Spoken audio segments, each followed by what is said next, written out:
Muy buenas tardes, queridos estudiantes. El día de hoy pues tenemos la tercera clase con los chicos del segundo de secundaria para las secciones A y B. ¿De acuerdo? Entonces, cada clase que tengamos en religión pues intentaremos vivirla en coherencia con lo que estamos enseñando. Antes que nada yo quisiera felicitarlos a todos por el excelente trabajo que están realizando, por la participación que tienen. Sigan así, esfuércense. Las tareas que estoy dejando no son nada del otro mundo, son más que nada poner en práctica las capacidades que Dios te ha dado, que son el intelecto, la voluntad y la fe que Dios te puede dar, si en la medida en que tú lo pidas. ¿De acuerdo? Entonces, a los chicos que están presentando trabajo, siempre por favor escribir sus nombres y la sección. Algunos trabajos yo les voy a puntualizar exactamente digamos los errores o las correcciones, ¿de acuerdo? Pero de momento les felicito y vamos para adelante.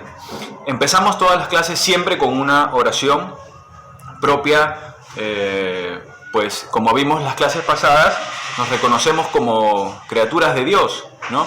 Dios nos ha creado, por lo tanto, le pedimos a su Espíritu Santo para que nos ayude, ¿de acuerdo? Desde ya, pues pedirle disculpas un poco por los ruidos o las interferencias. No es fácil, no es un estudio de grabación, es mi casa y bueno, nos acomodamos como podemos, ¿de acuerdo? Muy bien, entonces empezamos siempre con como les comento, con una aptitud, una serenidad. Esta es una clase de religión, ¿de acuerdo? Donde hablamos de Dios y dice el Señor que donde dos o más estén en mi nombre, yo estoy ahí. Entonces, en ese espíritu nos ponemos siempre de cara al Señor. Entonces, en el nombre del Padre, del Hijo y del Espíritu Santo. Amén. Hacemos la señal de la cruz, ¿no? Al Padre, al Hijo, al Espíritu Santo, ¿no? Y hacemos la oración, siempre dando gracias al Señor por todo lo que Él nos da, empezando por la vida, por la familia, pues por los estudios, porque tenemos un pan en la mesa, ¿no? Es decir, siempre con el corazón agradecido al Señor, y en segundo momento le pedimos que nos asista, que nos ayude en este proyecto, en esta empresa, en lo que hoy vayamos a dedicarnos. Todo aquello que tú hagas, siempre pídele al Señor su asistencia. ¿Quieres estudiar algo? ¿Quieres dedicarte a algo? ¿Quieres emprender un proyecto? ¿Quieres realizar una tarea? ¿Quieres decirle algo a tus padres? Porque nosotros somos criaturas. Las criaturas tenemos una dependencia de alguna manera. Nosotros, como habíamos visto en la clase anterior, no nos hemos dado a nosotros la vida, porque no podemos. Nadie puede dar lo que no tiene, ¿de acuerdo? Pero tenemos mucho también, de alguna manera, en la medida en que nosotros sepamos reconocer lo que tenemos.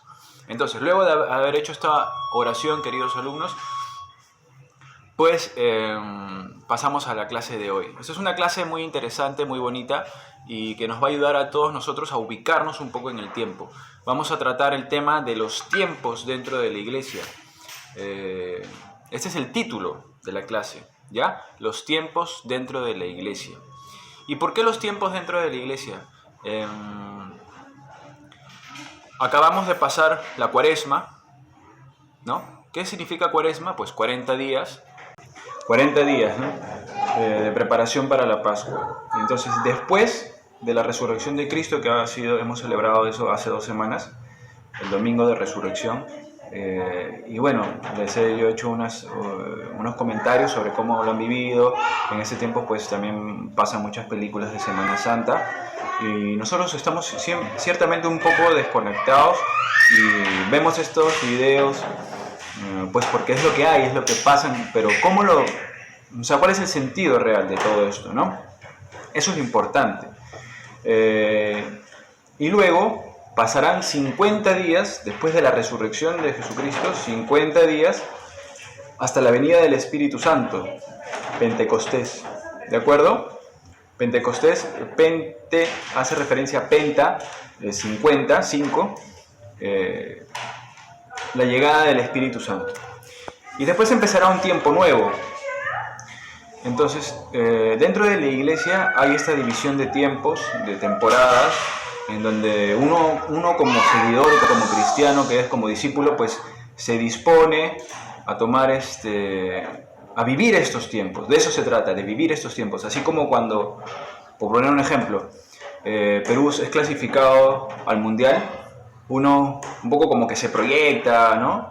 Entra un poco en la onda, compra su camiseta, espera los partidos, va llevando una cuenta. Algo más o menos, digamos, por poner un ejemplo, el tiempos de Cuaresma, de Adviento, ¿no? Tiempo de Adviento es preparándose para la Navidad, luego la Navidad, tiempo de Navidad hasta la Epifanía, ¿de acuerdo? La Epifanía, la visita de los Reyes Magos, y los tiempos más importantes son estos, ¿no?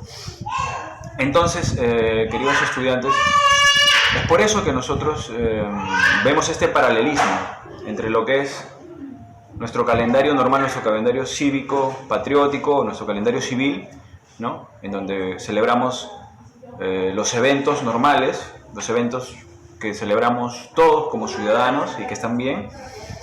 Y paralelamente a este, la iglesia tiene otro calendario, ¿no?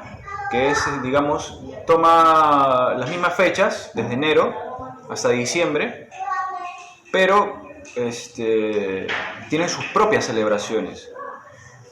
Entonces, yo como seguidor de Jesús, tengo que saber de alguna manera cuáles son estas fiestas importantes, porque el Señor dirá en la Escritura, y esto es otra cosa que también les comento de una vez ya, trabajaremos siempre con la Escritura, queridos alumnos, ¿no? Este va a ser nuestro punto de apoyo firme para todas las clases.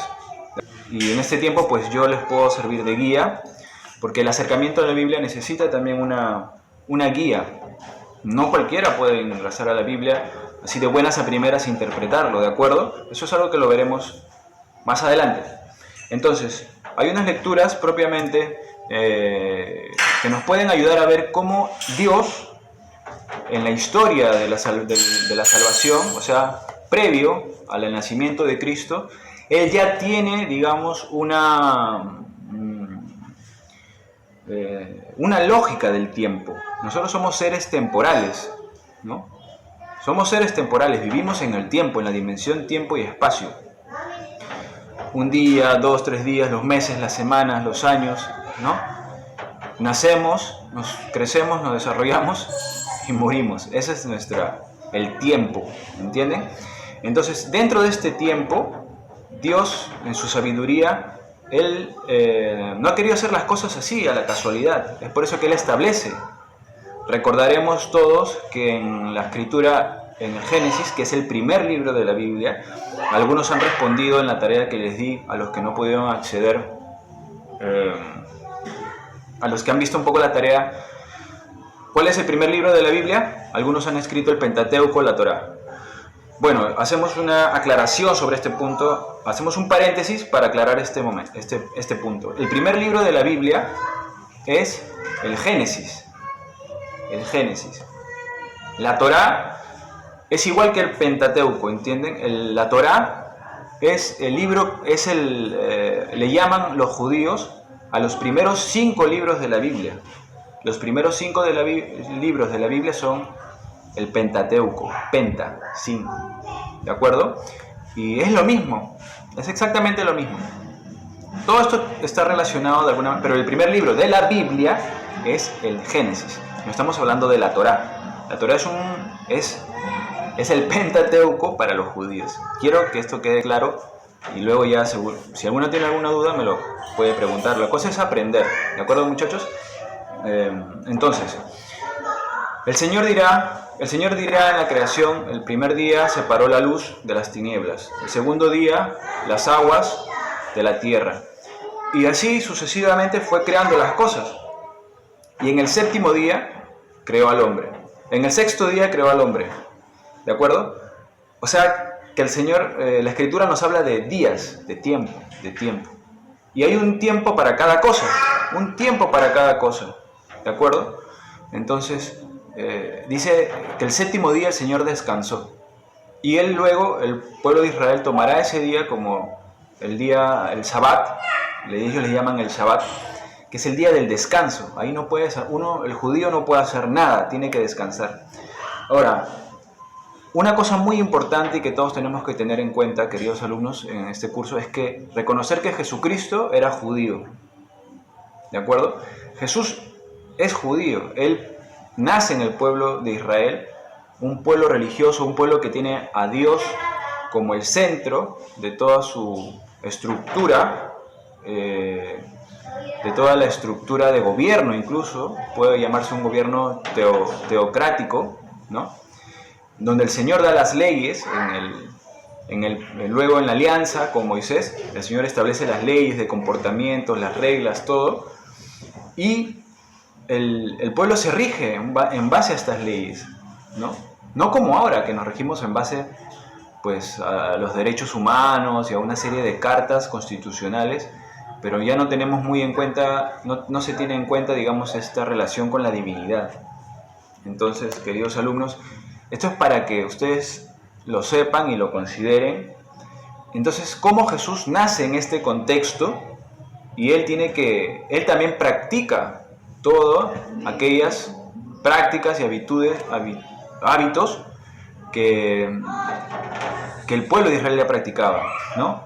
Incluso ustedes seguramente han visto cómo se visten los judíos, tienen en sus casas oraciones, siempre es un pueblo orante. Hoy en día hay diferentes tipos de facciones judías, pero en sí está muy relacionado, es una identidad religiosa fuerte, potente. Ahora, ¿a qué voy? Jesucristo es judío y nosotros seguimos a un judío, a Jesucristo. Aquellos que nos llamamos cristianos seguimos a un judío. Es decir, como dirá luego los santos padres de la iglesia, la misma iglesia y los apóstoles, nosotros hemos heredado del pueblo judío muchas prácticas. Hemos heredado de ellos la fe de Abraham, como decimos, tenemos la fe de Abraham. ¿Y Abraham quién era?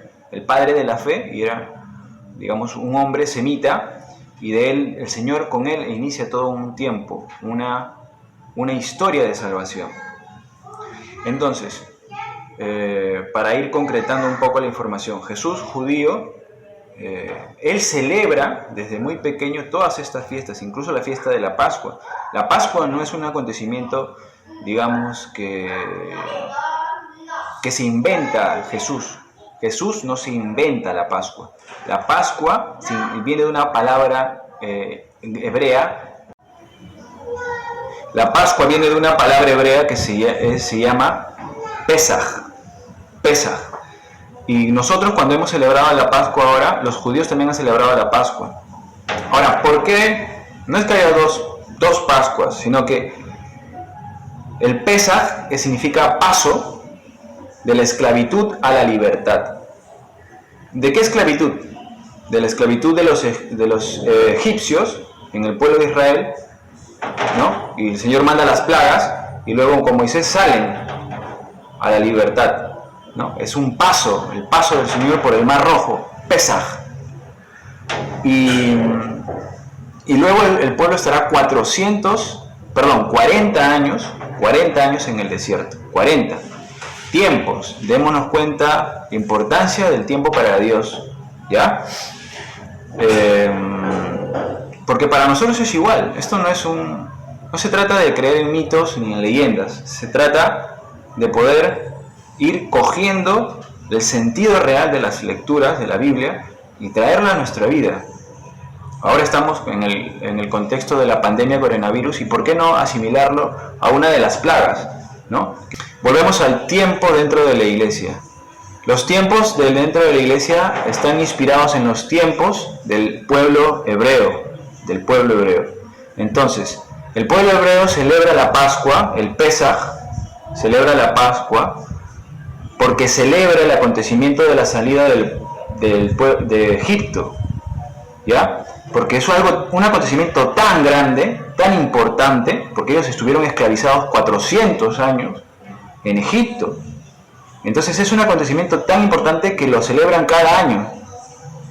Entonces, ahí recuerdan cómo Dios con brazo potente los libera de Egipto, ¿ya? Y hace una alianza con ellos, los escoge como un pueblo para hacer una alianza con ellos, ¿de acuerdo? Y lo van celebrando cada año y recuerdan lo que pasó, y hay una serie de signos importantes que están en el momento de la celebración. Y Jesús celebrará la Pascua también de esa forma. Ahora, cuando llega Cristo, ¿cuál es la diferencia? Y tú dices, entonces, ¿cuál es la diferencia? Que Cristo lleva a plenitud esta Pascua, este Pesaj, este paso, es llevado a plenitud, a cumplimiento, a cabalidad con la muerte y la resurrección de Cristo, porque Él pasa también, pero no de la esclavitud a la libertad, sino de la muerte a la vida. ¿De acuerdo? ¿Me capta? ¿Me siguen? De la muerte a la vida. Él es el Cordero, porque siempre se inmolará un Cordero que da su vida por los hombres, siendo Dios. Entonces esto es algo que poco a poco hay que ir entendiendo y también Él da su vida por ti, ¿no? Por ustedes, por nosotros. Él ha derramado su última gota de sangre por todos los seres humanos, por amor a nosotros. Y ha cumplido esta Pascua, ¿de acuerdo? Y luego viene un tiempo también, y nosotros celebramos la Pascua recordando todo esto. Entonces, veremos una lectura ahora mismo rápidamente que nos puede ayudar a ver este tema de los tiempos, ¿de acuerdo? E incluso luego ya la iglesia irá estableciendo incluso hasta colores que representen o grafiquen, o no sé cómo decir, representen los tiempos que vivimos. Por ejemplo, en Cuaresma se utiliza el color morado, ¿no? Cuando se celebra la fiesta de algún mártir, santo mártir, se pone el color rojo, que es el color de la sangre. Cuando es una fiesta muy importante, color blanco, color verde, ¿no? Bien, entonces a los que tengan de repente acceso a internet, yo les pediré que hagan esta tarea, ¿no? Que averigüen cuáles son los colores litúrgicos, se llama, el año litúrgico. La liturgia es una palabra que significa celebración, ¿no? De celebrar un acto sacramental, un acto sagrado, ¿de acuerdo? Entonces, ya como para ir dando final a esta clase, chicos, voy a leer una lectura del libro del Éxodo, ya, siempre con la Biblia en la mano, dice acá: el día séptimo salieron algunos del pueblo a recogerlo, pero no lo encontraron. Yahvé dijo a Moisés: ¿hasta cuándo os negaréis a guardar mis mandatos y mis leyes? Mirad, el Señor os ha dado el sábado, el sabbat, que hablábamos, ¿no? Por eso el día sexto os da pan para 2 días, o sea, para ellos un día anterior al sabbat, para nosotros sería el domingo. Él les da el pan para ese día y para el sabbat. ¿Para qué? ¿Se imaginan? Pues para que no tener que ir a comprar, para no tener que trabajar, como ahora, ¿no? Salen a comprar tu padre por 3 días. ¿Para qué? Para no tener que cocinar. Pero en el pueblo de Israel el sentido es distinto. Muy bien, entonces, ya para finalizar un poco, y aprovecho también para decirles que los trabajos intenten presentarlos lo más legible posibles, aquellos que presenten trabajos escritos a puño y letra y me lo mandan por fotos, escribir también a puño y letra los nombres y apellidos, por favor, no me escriban la tarea con lapicero y me ponen ahí con computadora el nombre. No, todo a puño y letra, no pasa nada, y tomarle la foto lo más legible. También hacer un poco de atención sobre la ortografía. Entonces, de la Biblia vamos a leer el Eclesiástico, ¿ya? El Eclesiástico es un libro de sabiduría que hace como sentencias o proverbios, ¿de acuerdo? Y dice el capítulo 3, versículo del 1 al 11. Atención. Hijos míos, escuchad los consejos de vuestro Padre, ponedlos en práctica y os salvaréis. Porque el Señor honra más al Padre que a los hijos y afirma el derecho de la madre sobre ellos. Quien honra a su padre expía sus pecados, quien respeta a su madre acumula tesoros. Quien honra a su padre recibirá alegría de sus hijos, y cuando rece su oración será escuchada. Quien respeta a su padre tendrá larga vida, quien obedece al Señor conforta a su madre, y sirve a sus padres como si fueran sus amos. Honra a tu padre de palabra y obra, para que su bendición llegue hasta ti. Porque la bendición del padre asegura la casa de sus hijos, y la maldición de la madre arranca los cimientos. No te gloríes en la deshonra de tu padre, porque su deshonra no es motivo de gloria. La gloria de un hombre depende de la honra de su padre, y una madre deshonrada es una vergüenza de los hijos. Hijo, cuida de tu padre en su vejez, y durante su vida no le causes tristeza. Aunque hayas perdido la cabeza, sé indulgente con él. No lo desprecies, tú que estás en la plenitud de tus fuerzas. La compasión hacia el Padre no será olvidada, te servirá para reparar tus pecados.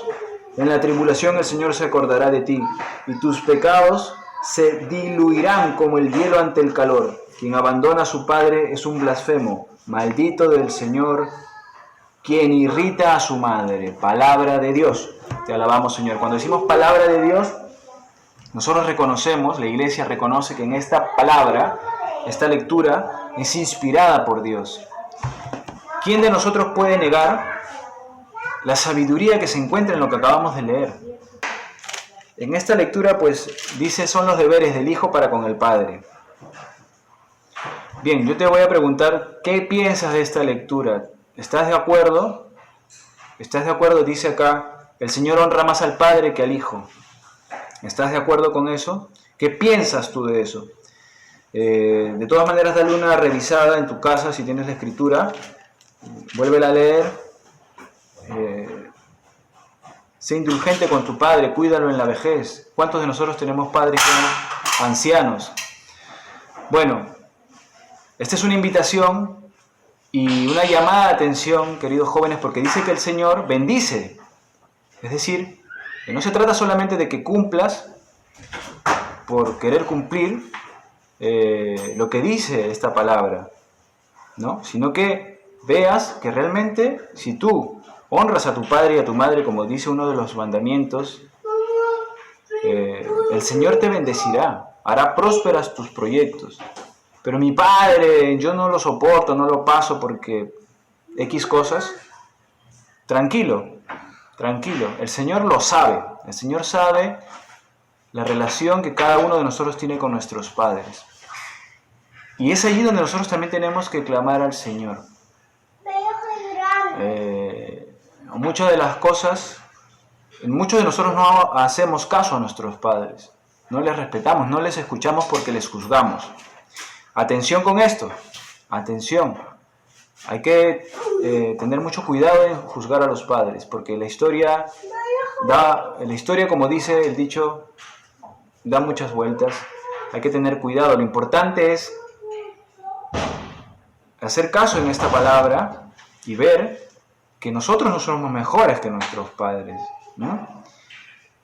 Y que además, si nosotros cuidamos de poner en práctica esto, el Señor nos ayudará. Y sobre todo porque eso nos va a ayudar a nosotros. Ser hijo es una misión importantísima en estos tiempos. ¿De acuerdo? Entonces, ahí les mando yo los deberes para la próxima semana. No se desanimen. Cualquier duda, estoy acá para absolver las dudas que tengan. Oren a Dios, tengan un buen fin de semana y no se desanimen con las lecturas. ¿De acuerdo? Que Dios les bendiga.